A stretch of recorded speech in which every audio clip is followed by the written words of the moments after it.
audience. I'm here with Maestro Thomas Wilson and our very special guest, Jacob Klock. We're here to talk to you about our upcoming concert on the 29th and 30th. That's this weekend.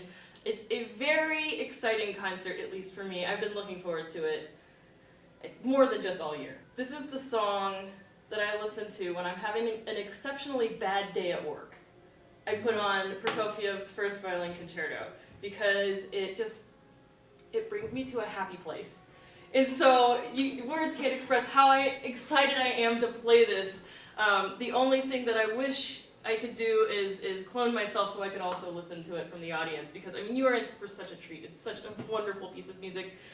You know, really, as far as listening to the piece, I think it's maybe one of the most easy pieces for violin and orchestra to listen to. It's kind of just fairy tale music. Mm-hmm. It's very transparent and light, and I really enjoyed playing it. I actually learned the piece in college about 12 years ago. Oh yeah? So it's like just revisiting. So what made you choose this? Did you choose this? The Prokofiev? Yeah. Well, I of course had to okay it with Jake, but I thought about it, and I really did feel like it was a perfect piece for him. And fortunately, he had already learned it, and but I feel that Jake is in this music. It's not a typical concerto. It's almost as though you took a concerto and you played the little shell game with the movements, and you were like, okay, and this is the way we'll do them. Because if it's all there, but it's not in order, and then it ends like the two major sections end the same, and but they're written differently in the score, which is even stranger. But it's just, Jake has this way about him where he's just he's real quiet, but he's hilarious. You get him to go, and he's just hilarious, and his playing is playful and joyous. And it just works with this piece, so that's why I suggested it. This has got to be a good year for you. Between this and then the Brubeck brothers that you got to play with, which was also pretty amazing. Good. Yeah. If you were there, audience, you know what I'm talking about. Like, oh my goodness, when you went up there, I almost cried. So anyway, on to the Torquay. Am I saying that right? Yes, Torquay. It's influenced by Beethoven, as are all the pieces on this concert. This is more obvious than any of the others. You can hear Beethoven. It's sort of a modern recasting of Beethoven, the rhythmic development, the motivic development, and it takes a long time to unwind, just like a Beethoven movement. So it's about 15 minutes of kind of unwinding the same ideas, but casting them in different ways.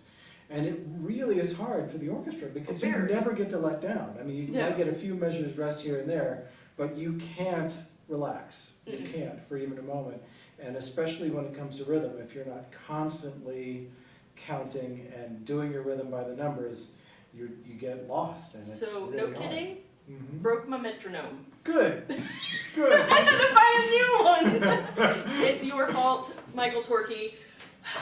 Schumann, Symphony No. 3. So also influenced by Beethoven. This was influenced by Beethoven's Third Symphony. It's in the same key. And the opening movement is in 3/4, and there are plenty of other aspects. But it is Schumann, absolutely. Very different from Beethoven in his way of making music.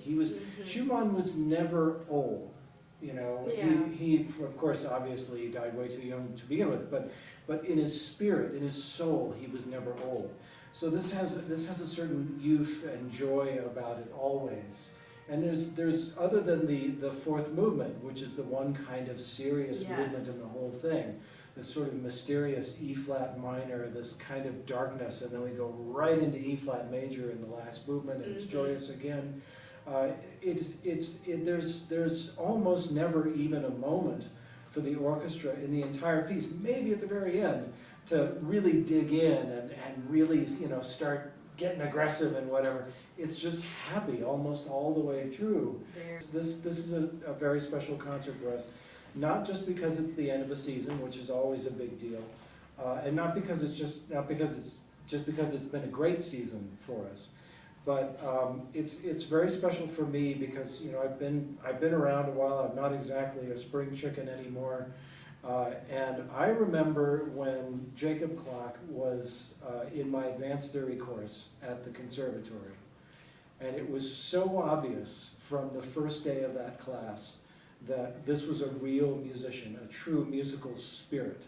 And just to see how he has, I mean, just to even come back and successfully audition in our impossible audition process, and then also to become concertmaster of the chamber orchestra, and he's doing all these other great things, and he's, you know, he's playing in house music, and I'm embarrassing you, I'm sure by now, but and he's a great fiddler. He does bluegrass, and he does jazz, he does all this really great stuff.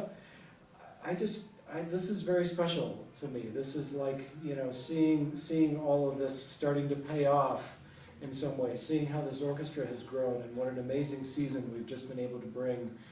I'm very, very excited to hear you play this piece, just because it's really special to me, because it's so easy to listen to, and because it just, everything is right in the world when I listen to this piece. And I really hope that you guys can come and hear it. So this Saturday and Sunday, 7 o'clock Saturday night at Broadmoor Community Church, 2:30 Sunday afternoon at First Christian Church. Be there or be square.